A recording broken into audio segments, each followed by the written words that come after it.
House లో ఉండే sir మళ్ళీ జనం బాట పట్టారు. పార్టీ ఆఫీస్ కి వాస్తు దోషాలు సరిచేస్తున్నారు. పార్టీ పేరులో మళ్ళీ తెలంగాణ పదం పెట్టాలనే డిమాండ్లు పెడుతున్నారు.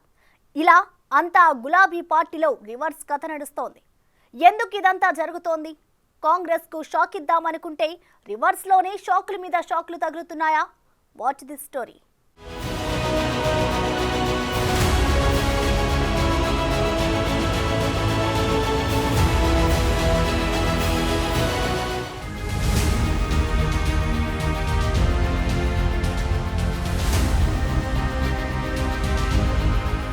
ఆరు నెలలు కూడా కాంగ్రెస్ ప్రభుత్వం ఉండదు. కాంగ్రెస్ సర్కార్ ఎక్కువ కాలం అధికారంలో ఉండలేదు.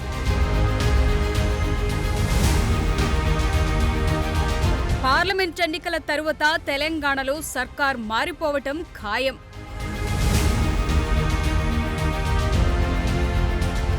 కాంగ్రెస్ పార్టీ ఎమ్మెల్యేలు మాతో టచ్లో ఉన్నారు.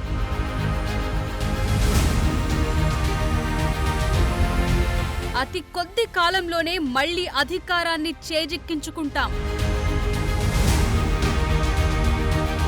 ఇవి అసెంబ్లీ ఎన్నికల ఫలితాలు వెలువడిన కొద్ది రోజుల్లోనే బీఆర్ఎస్ నేతలు చేసిన వ్యాఖ్యలు. సీన్ కట్ చేస్తే అంతా తారుమారయ్యింది. ఇప్పటికే 3 సిట్టింగ్ ఎమ్మెల్యేలు కాంగ్రెస్లోకి జంప్ అయ్యారు. మరో 10 మంది వరకు లైన్లో ఉన్నారు.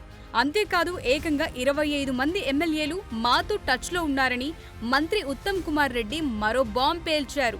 దీంతో గులాబీ పార్టీలో గుబులు రేగుతోంది. నేతలను ఎలా కాపాడుకోవాలో తెలియక పార్టీలో అంతర్మథనం షురూ అయ్యింది. ఇప్పటికే ఓటమి భారంతో కుంగిపోతున్న పింక్ పార్టీకి ఇది మరో గుదిబండలా తయారైందని చెప్పొచ్చు.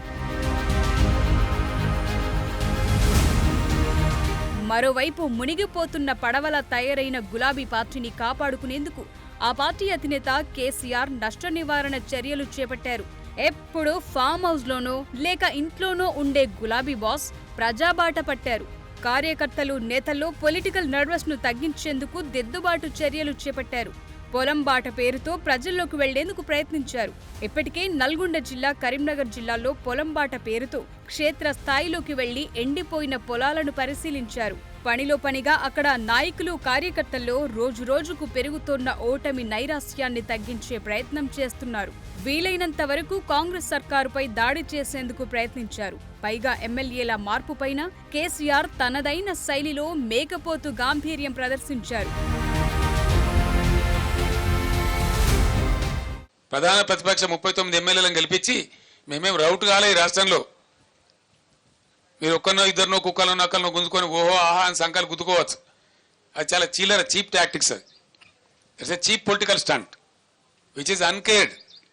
ప్రజా సమస్యల ముందు, ప్రజల యొక్క బాధ ముందు, ఎండిన పంట పొలాల ముందు ఈ చిల్లర రాజకీయాలు కాదు. ఇవి నడుస్తూనే ఉంటాయి. దీనికి పెద్ద ఇష్యూ కాదు. పార్టీలో ఇంతలా పరిస్థితులు దిగజారిపోవటానికి కారణాలు లేకపోలేదు. ముఖ్యంగా అధినేత కేసీఆర్ కు ఆరోగ్యం సరిగా లేకపోవటం, మాజీ మంత్రి వర్కింగ్ ప్రెసిడెంట్ కేటీఆర్ నాయకులు, కార్యకర్తలకు అందుబాటులో ఉండకపోవటం, మాజీ మంత్రి హరీష్ రావు సైలెంట్ గా ఉండటం, అలాగే కవిత జైలుకు వెళ్లటం లాంటివి గులాబీ పార్టీని ఉక్కిరిబిక్కిరి చేస్తున్నాయి. అంతేకాదు ఫోన్ ట్యాపింగ్ కేసులతోనూ ప్రజల్లో బీఆర్ఎస్ నాయకుల పట్ల చులకన భావం పెరిగిపోయింది. దీంతో వీలైనంత తొందరగా పార్టీని వీడితేనే భవిష్యత్ ఉంటుందనే ఆలోచన చేయటం నాయకులకు కామన్ గా మారింది. దీంతో అధికార పార్టీ వైపు వారి అడుగులు పడుతున్నాయి. పదుల సంఖ్యలో ఎమ్మెల్యేలు గులాబీ పార్టీని వీడి వెళ్లిపోతారనే ప్రచారం జరుగుతోంది. ఇప్పుడో అప్పుడో నేతలు గుడ్ బై చెప్పి వెళ్లిపోతారని చెబుతున్నారు. ఓవైపు ఓటమి భారం, మరోవైపు నేతల బీడ్కోలు. ఇలా గులాబీ పార్టీకి వరుస షాకులు తగులుతూనే ఉన్నాయి. ఈ క్రమంలో పార్టీ ఆఫీస్కు వాస్తు దోషం ఉందని గులాబీ బాస్ కేసీఆర్ భావిస్తున్నారు. అందుకే వాస్తుకు తగిన విధంగా హైదరాబాద్లోని తెలంగాణ భవన్ కు మార్పులు చేర్పులు చేపట్టారు. వాయువ్య కాంపౌండ్లోని ప్రవేశద్వారం మూసివేశారు.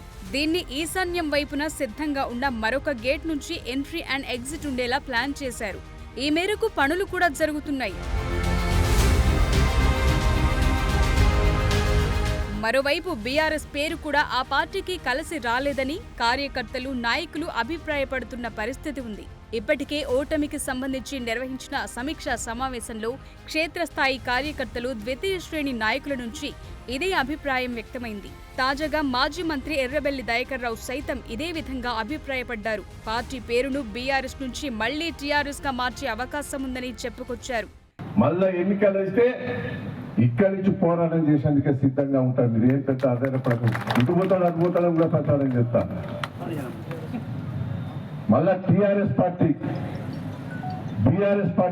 అంటే టీఆర్ఎస్ మారుతామని చూస్తాను అనుకో. అదే టీఆర్ఎస్ పార్టీ తరఫున నిలబడదాం.